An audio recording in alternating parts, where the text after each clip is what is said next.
Hey, what's good, y'all? It's your boy Darius. I'm back to y'all another reaction video on the day, man. Look, I'm about to react to one of them P Diddy stories about his parties. Now, everybody know P Diddy always had these big parties, big time parties that only a select few people is allowed to go to. So, I ain't even gonna hold y'all up. Let's get into the video. I'm following Puff, and his parties were like amazing. But Puff say this party, Playboy, this party right here, I see $1.5 million. I said, the what? In the glitzy world of Hollywood, where fame and fortune collide, there are whispers of extravagant and mysterious gatherings hosted by none other than P. Diddy, also known as Sean Combs. These secret parties have become the talk of the town, with shocking allegations and rumors surrounding them. From accounts by Jamie Foxx, 50 Cent, and even Usher, a lot of questions have been raised about what goes on at these parties. Brace yourself as we go on a jaw-dropping journey into the hidden world of Hollywood's most... Hey, I'd be mad as hell if I done did all this freaky stuff at these parties and then I become a one-hit wonder or something like that. I'd be mad as hell. Notorious gathering. P. Diddy secret parties. Hey, it was curious. I got a chance to see some things. Yeah, but you were 13. What were you seeing? I went there to see the lifestyle. Right. And I saw it. And it was but I don't know if I could indulge and understand what I was even looking at. It was pretty wild. It was following Puff, and his parties were like amazing. The world of Hollywood is no stranger to scandal and controversy, and P. Diddy's secret parties have certainly added fuel to the fire. Over the years, American rapper Puff Diddy's all-secret parties have caused quite a stir, featuring the best of celebrities, movers and shakers of the entertainment industry. Puff Diddy's parties stay at the top of the most exclusive gatherings in Hollywood. However, there have been speculations about Puff Diddy's secret parties that raise a lot of questions. In this video, we witness a candid conversation between these celebrities, shedding light on the rumored all-men secret parties hosted by Sean Puffy Combs, better known as P. Diddy. Twitter users have been buzzing with speculation, particularly about Usher's alleged grooming by Puffy and exposure to these wild parties from a very young age. We've seen a lot of celebrities who openly discuss P. Diddy's parties, raising questions about his heterosexuality. Jamie Foxx, known for his unfiltered remarks, doesn't hold back as he mentions Puffy's secret parties, hinting at the wild and scandalous nature of these gatherings. 600 women, 200 guys. So it became a floating party. So when Puff came to LA, he said, yo, Playboy, Saturday morning, make it happen. I said, I'm on it. Went into my phones, called 200, because I didn't have a big house, 200 of my best friends, girls that were beautiful but not tight, but not slutty, you know, just... Fox's words leave us intrigued, eager to uncover the shocking truth behind these secret parties. But he's not the only one who has something to say. 50 Cent, known for his provocative nature, takes a jab at P. Diddy, mocking him for hosting all-men parties. In a clip from his final lap tour, 50 Cent opens up about his experiences and sheds light on the suspicious behavior he witnessed at P. Diddy's private party. That's why I don't be going to them Puffy parties. They can hug you from the front and the back at the same time. During his tour, 50 Cent expresses his feelings of being emasculated and out of place at these events. He recounts a particular incident where he felt overwhelmed, simultaneously hugged from the front and back. This encounter left him questioning his presence and whether he truly belonged in that kind of party. If you're into that, I'm fine with it. To get you on. I'm just saying, this ain't my mother down the party. Like, it's uncomfortable. Hey, when 50 started doing stand-up comedy? Like that is going on. 50 Cent's candid admission raises eyebrows and adds another layer of intrigue to the already scandalous narrative surrounding P. Diddy's secret parties. But this isn't the first time 50 Cent has alluded to questionable situations at these gatherings. In fact, he previously took to Instagram to post a photo connecting Puff Daddy, as he was formerly known, to a similar situation at another party. In the photo shared by 50 Cent himself, he reiterated why he didn't like going to Puff's. Hey, little baby cheesing a little bit too hard, though. I ain't even gonna lie. And his face, the only one showing in the whole picture. That is wow. That's crazy. Like, they did that intentionally. You feel me? You don't see nobody else's face but little baby, and he cheesing hard. Like, that's crazy. Puff's parties after images of rapper Lil Baby being hugged by two men simultaneously at Puff Diddy's all-white party surfaced on the internet. In another interview, 50 Cent once again insinuated that Puff Diddy himself was gay. Oh my God. Sorry I can no longer help you guys. Soon you will all be gay and happy. You are all now left under leadership of Puffy Daddy. Report to the nearest rainbow. Dinner thieves. in theaters January. Oh, that's why he says things. He doesn't even know what he's saying is like fruity. 50 Cent's many comments add fuel to the fire, intensifying the speculation surrounding P. Diddy's parties, but it's Usher's revelations that truly leave us stunned. I moved to New York City, and I lived with Sean Puffy Combs for a year. That's the crazy thing. Now, that was L.A. Reid's idea, right? We're sending you over to something called Puffy Flavor Camp. There you go. To learn Flavor Camp. Yeah, Flavor that's Camp. what it was called. And you're going to go to Puff Daddy's. He's going in the 90s. Do you understand what that's like? He opens up about his time living with Puffy as a teenager and the parties they had at the infamous Puff's Flavor Camp. Puffy's place was like just filled with chicks and orgying like nonstop, right? No, not really. I mean, but hey, it was curious. I got a chance to see some things. Yeah, but you were 13. What were you seeing? I went there to see the lifestyle. Right. And I saw it. And it was but I don't know if I could indulge and understand what I was even looking at. It was pretty wild. Usher's words paint a vivid picture of the debauchery that allegedly took place at these secret parties. At the end of the video, Usher stated that as a dad himself, he would never send his child to Puffy's camp. You're a dad now. Would you ever send your kid to Puffy camp? Hell no. Usher's answers left viewers speculating what the young Usher might have witnessed or experienced while at the Flavor Camp. While the videos and the testimonies of celebrities like Jamie Foxx, 50 Cent, and Usher have raised eyebrows, we cannot definitively say what truly goes on behind closed doors at these exclusive gatherings. It's also important to note that P. Diddy has not been found guilty of any wrongdoing related to these parties. In conclusion, the secret parties of P. Diddy in Hollywood remain shrouded in mystery. While the leaked video and the testimonies of celebrities have sparked intrigue, we must approach these allegations with skepticism until concrete evidence emerges. The truth behind these parties may never be fully revealed, leaving us to wonder what truly happens behind closed doors. P. Diddy's journey. He's a man who stretches across a broad spectrum of interests, from fashion to film, music to reality television, and who enjoys extraordinary commercial success. While Puffy is no stranger to scandals, there's no denying he is one of the most influential figures in the music industry. From his humble beginnings in Harlem to his rise as a music mogul, Sean Love Combs has left an indelible mark on the world of hip-hop and beyond. Next, we uncover the untold stories, shocking facts, and incredible achievements that have shaped the early life and musical journey of this iconic artist. Born on November 4th, 1969, in the vibrant neighborhood of Harlem, New York City, Sean Love Combs, born Sean John Combs, was raised in a community that pulsated with music and creativity. Growing up, Combs showed an innate passion. I know this nigga ain't changed his middle name to Love, though. I know this nigga ain't changed his middle name to Love.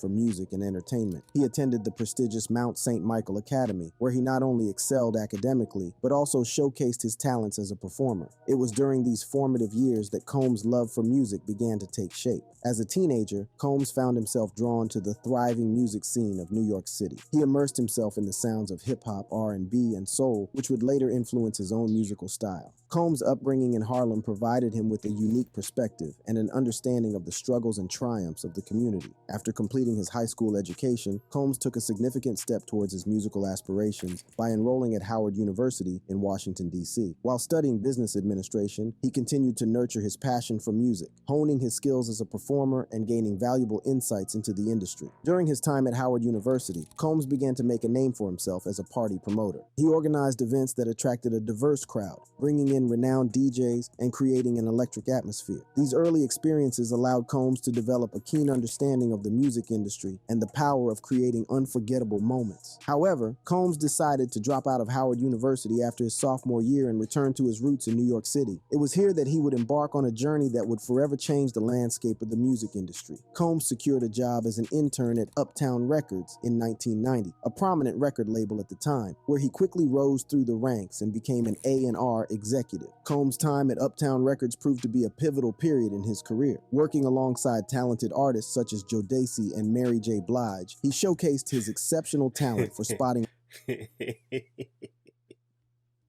You say Jodeci? You mean Jodeci?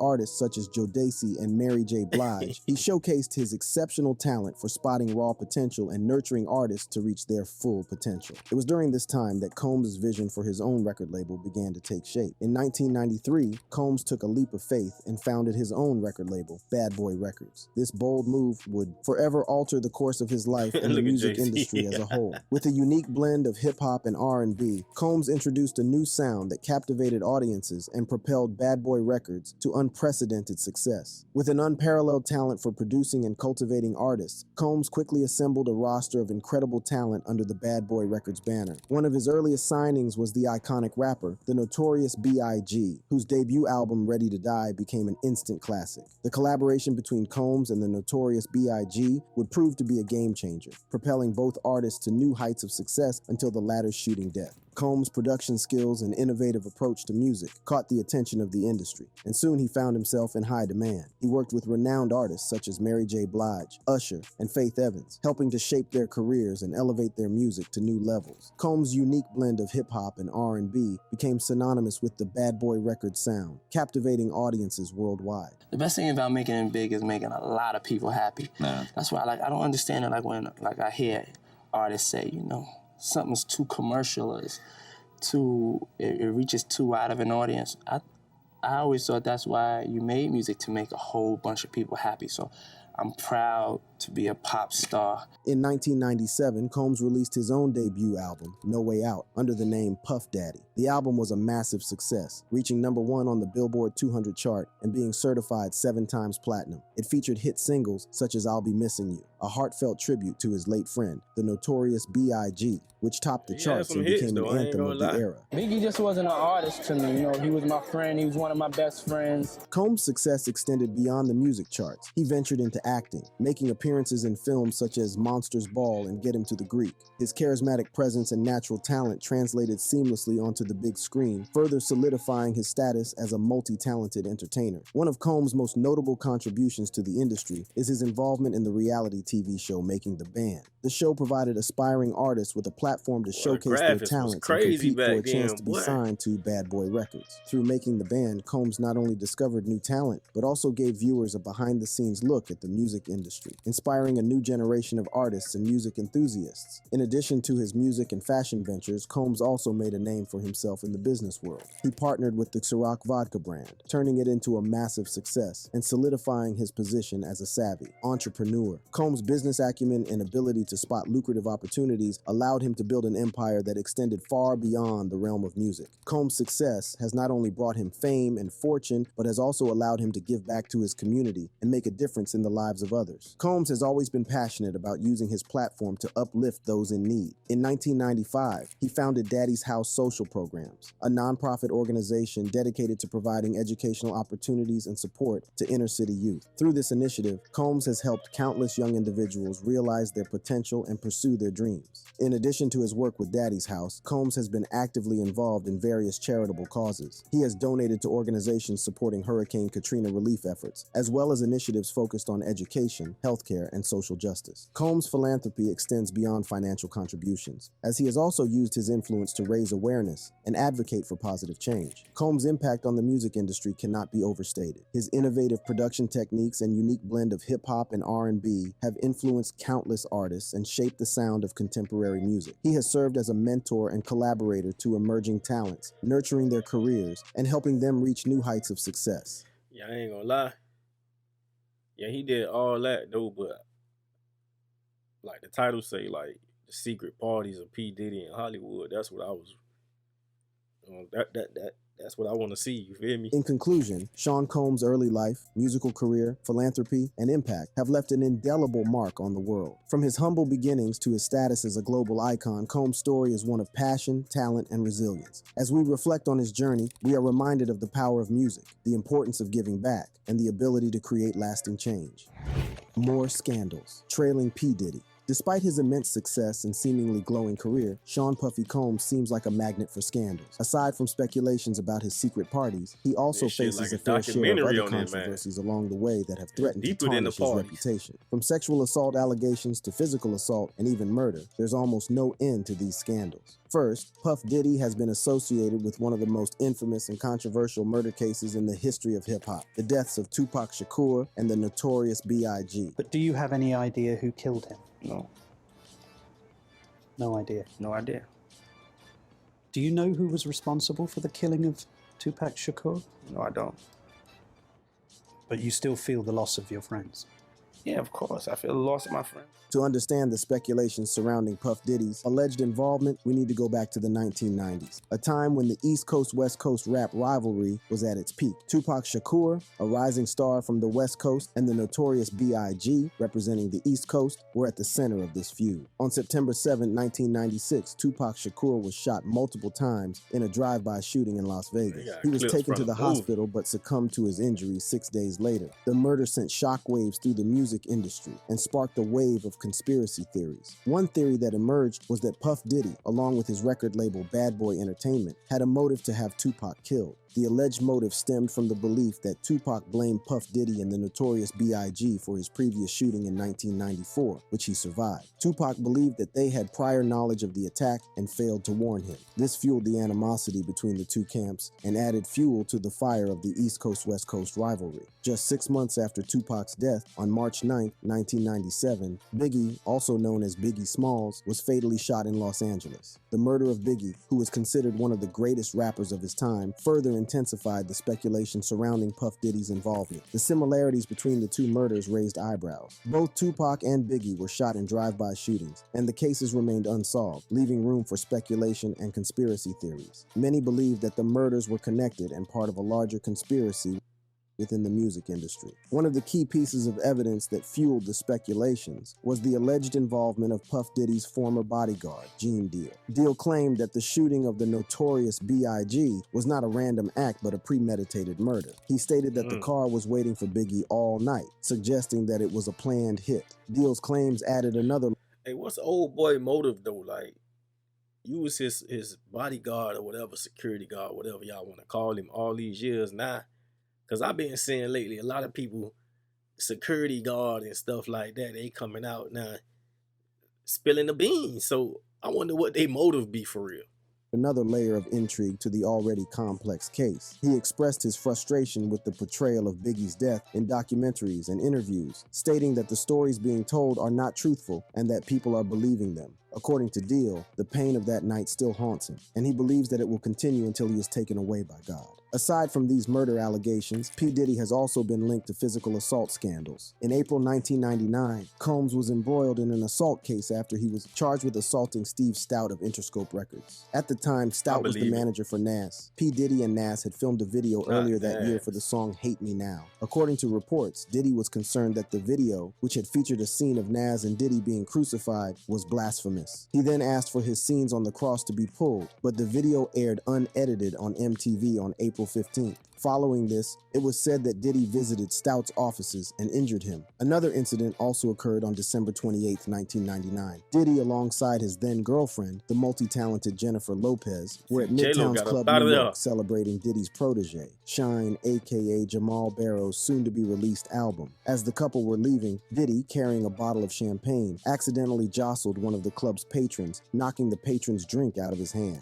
The man, Matthew Allen, who was reportedly a street tough known as Scar, responded to Diddy by shoving him. From there, things escalated, and one of Allen's companions was said to have thrown a stack of money in Combs' face, further intensifying the situation. Shots were then fired, leaving 3 people injured. Diddy and Lopez were arrested as they were fleeing the scene in a Lincoln Navigator with a gun in the trunk. J-Lo was quickly absolved, and although witnesses said they'd seen Diddy with the weapon, with his driver even testifying that his boss had bribed him to claim ownership, his legal team created enough doubt that Combs was acquitted too. According to reports, one of his lawyers in court said to the judge, "I don't know if you know this, Judge, but this person, Jennifer Lopez, is a very famous actress. To think Mr. Combs is walking around with her with a loaded gun, it's so ridiculous that it stretches the imagination." In the end, Shine was the one who got to serve almost 9 years for assault, gun possession, and reckless endangerment for the incident. He claimed Diddy had sold him out to save his own skin. More recently, sexual assault allegations... Hey man, y'all pull out that paperwork on Diddy, man.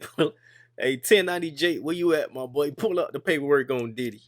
have also been trailing the rapper, and these allegations have left fans and critics alike questioning the true nature of the man behind the music. It was a bombshell that shook the music industry. On November 17, 2023, Puff Diddy, the charismatic rapper and entrepreneur, found himself at the center of a storm of sexual assault allegations. It all began with a lawsuit filed by his ex-girlfriend, Cassie Ventura, accusing him of heinous crimes that would forever tarnish his reputation. In the lawsuit, lawsuit, Cassie alleged that Diddy had raped her, engaged in sex trafficking, and subjected her to domestic violence during their tumultuous relationship. The shocking claim sent shockwaves through the industry, leaving fans and colleagues stunned. The details of the lawsuit were nothing short of horrifying. Cassie claimed that Diddy had used his power and influence to manipulate and control her, forcing her into non-consensual sexual acts. She described a pattern of... Cassie was fine, though, man. That boy did all that to her like that. That's crazy. That's wild. That's wild. Because Cassie was one of them. You can tell she was a good girl all her life. Like, all her life. You could tell she probably got drunk like twice before she got with Diddy, for real. Like, this crazy.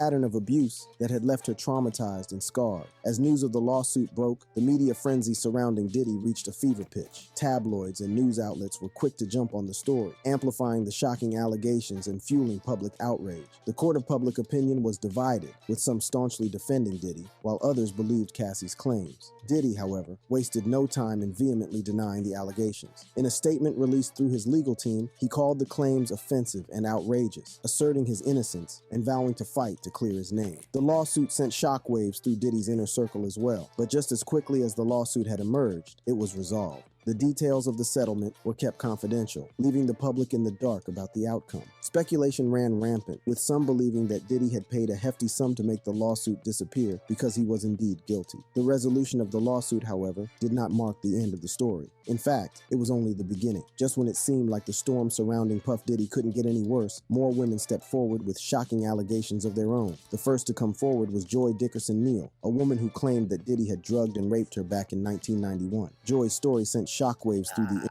I gotta see how she used to look in 1991 or something like that. I gotta see that, you feel me? Because that's tough right now. That's tough. Because I just saw Cassie didn't. Yeah, that's tough. I gotta see her back in the day, you feel me?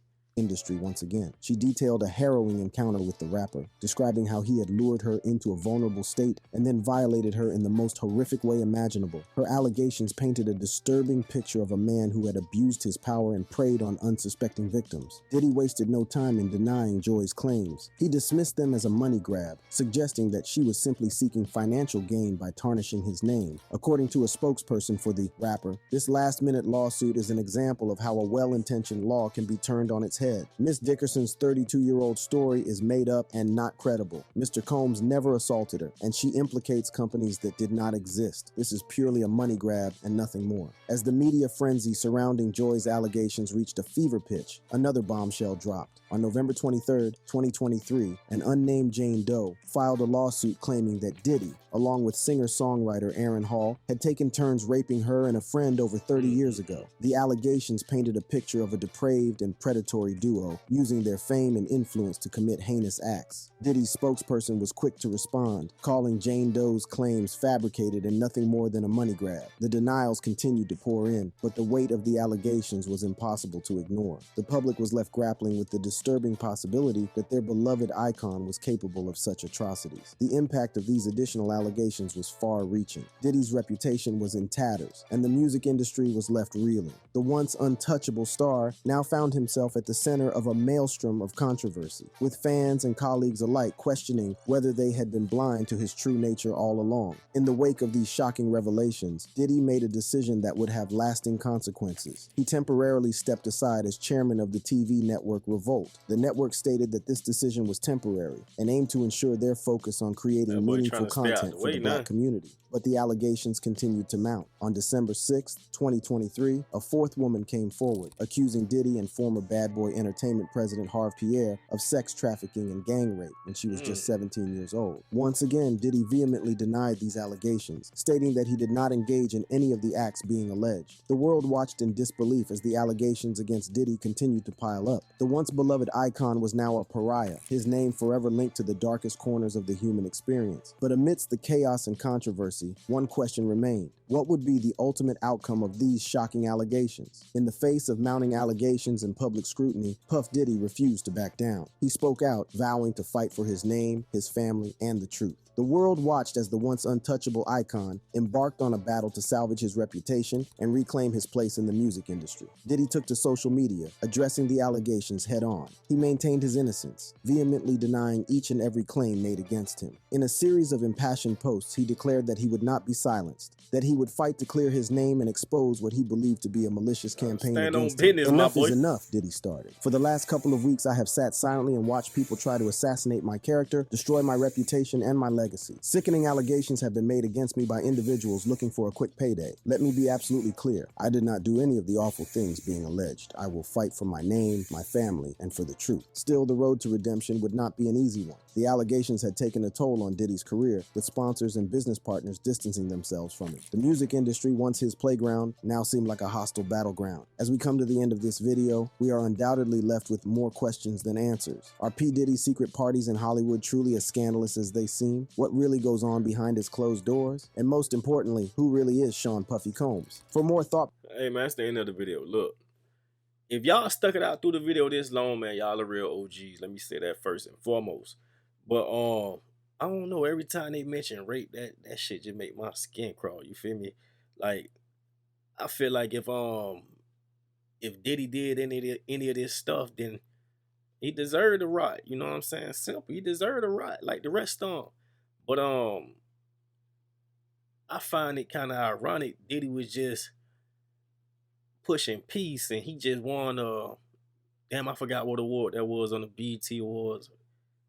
He just won like a lifetime achievement award, and he gave a whole speech how he giving money back and doing this and doing that, and now all of this come out. You know what I'm saying? It's the timing for me. You know what I'm saying? So I find that part crazy. But if he did do any of the stuff that he's allegedly alleged to do, then yeah, that boy deserved a rot in that prison like the rest of them.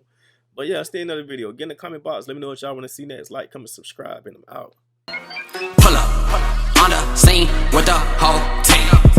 You like, what's that smell? I'm like, that's that sour D. Bitch, you already know that we smoking. Never smoking, Reggie, only poking. Watch me pull up on the scene with the whole team. You like, what's that smell? I'm like, that's that sour D. Bitch, you already know that we smoking. Never smoking, Reggie, only poking. Watch me pull up.